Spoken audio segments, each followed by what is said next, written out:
Ça va vraiment foutre la merde. Une merde comme t'as pas idée. Moi, ce que je veux, c'est un dialogue avec Olivier. Je ne demande pas d'excuses. Je veux juste un dialogue constructif, comme j'ai eu avec Jérémy il y a 2 jours, où on a parlé posément.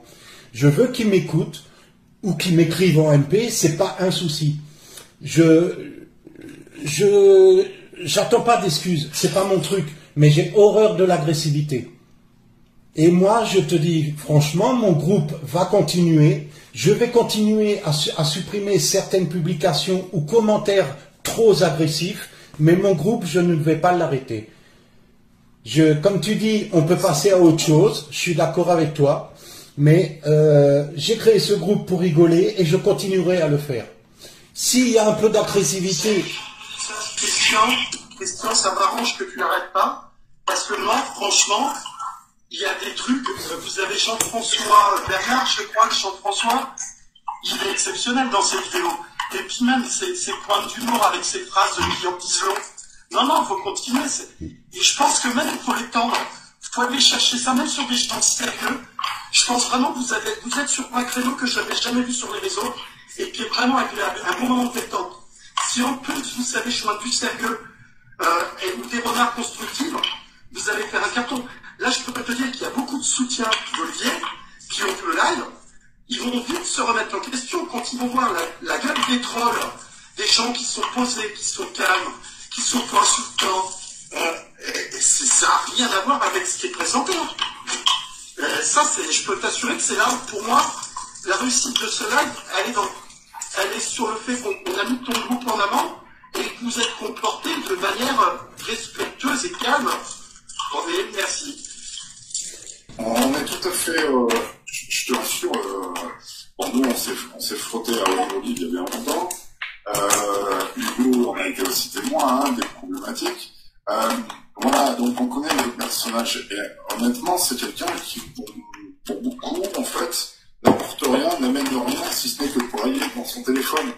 Hugo fait des choses bien plus concrètes, Jérémy fait des choses bien plus concrètes, et Christian fait des choses bien plus concrètes. Et je suis certain que Altelia, Nine et les autres font la même chose. Ils font des choses bien plus concrètes. Maintenant, il faut arrêter de suivre ces gens-là qui prennent leur téléphone et qui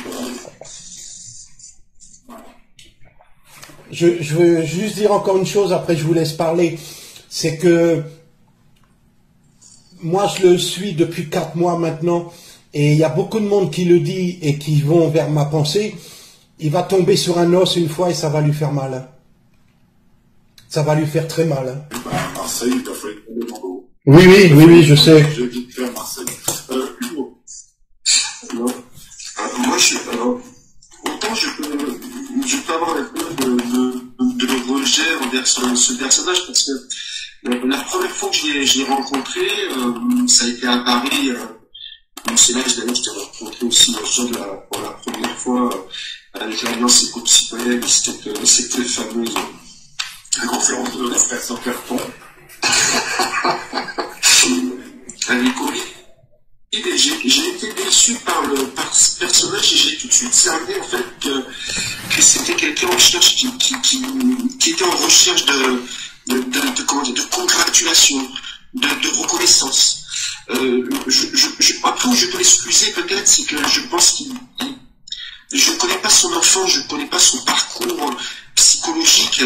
Il a peut-être eu une enfance très difficile, très marquée. Je ne sais pas son père, sa mère, comment ça s'est passé chez lui. Mais aujourd'hui, c'est peut-être la conséquence de tout cela. Quand il fait des lives aussi, vous l'avez peut-être remarqué, ces lives sont vraiment dans le si. Il a des lives où il est très énervé, on le voit très agité. Donc c'est peut-être la conséquence de la fatigue. Là, on est plus en direct, on est entre nous, je vais quand même vous le dire, c'est du cinéma. Et quand il est vachement agressif, tout ça, c'est quand il est cuit. La soirée dont tu parles, Hugo, c'était à la maison, puisque vous aviez dormi, on avait tous dormi à la maison. Ça avait été un carnage au secours. Et effectivement, ton analyse était bonne. Voilà. Donc, non, moi, un soir, il s'est levé, il me dit, Jérém, je peux gueuler. Je lui dis, comment ça? Il me dit, non, mais là, les gens, ils veulent que je gueule et tout. Et je l'ai entendu gueuler, je dis, putain, c'est pas possible, quoi. J'avais l'impression d'être en live, alors qu'il était à 2 pièces de là où on était avec mon épouse. Non, malheureusement, il y a un côté manipulateur chez lui. Et pourquoi j'en parle pas sur la place publique? Parce que et à chaque fois qu'il surenchérit, il se décrédibilise encore plus. Et quand tu as des opposants comme Christian ou d'autres qui vont arriver avec des arguments, des preuves, des machins, il est obligé de les bloquer. Mais là, avec cela, il les soutient. Ils vont voir que de toute façon, il y a un malaise. Ils vont comprendre. En plus, pour l'instant, a priori, il m'a toujours pas mis dans l'équation. Donc, les gens vont comprendre qu'il y a une faille, tu vois. Enfin. L'important surtout, c'est moi je vous dis en toute franchise, hein, Olivier, nous on s'était frotté à lui au mois de mai. Enfin, je le connais d'avant parce que je suis de la région, hein, des Alpes-Maritimes et du Var, donc on l'a déjà croisé. Moi, je suis même allé voir son procès qu'il avait eu au tribunal de Grasse. C'est pas quelqu'un qui, franchement, c'est pas un leader charismatique. Les gens le suivent parce que c'est une espèce de drogue qu'ils ont. Ils voient quelqu'un qui deal de la haine et de la... Mais honnêtement, à suivre quelqu'un, Jérémy dit des choses bien plus intelligentes et très peu souvent. Mais les autres, voilà, les autres sont éventuellement à suivre, à écouter et à entendre. Mais franchement, suivre Olive et mettre des pouces bleus, voire filer des étoiles, regarder ses pubs sur son live, je me dis, ok, les gens, vous méritez franchement de prendre le Covid dans la gueule et une bombe nucléaire. Je suis désolé, on n'est pas en live, je peux le dire, mais vous le méritez. Si vous avez pris Macron dans le cul pour 5 ans de plus, honnêtement, franchement, c'est parce que vous écartez les fesses. Voilà. Donc, on en est là. Maintenant, le problème qu'il y a, et on va être honnête, moi je vais vous le dire, et Jérémy connaît mon point de vue, vous avez 5 ans pour que ça change. Vous avez même un peu moins de temps parce qu'il va y avoir les municipales qui sont les plus importantes. D'ici là, il faut que les gens s'organisent. Et s'organiser, ça veut dire se parler, régler les problèmes et attaquer les solutions.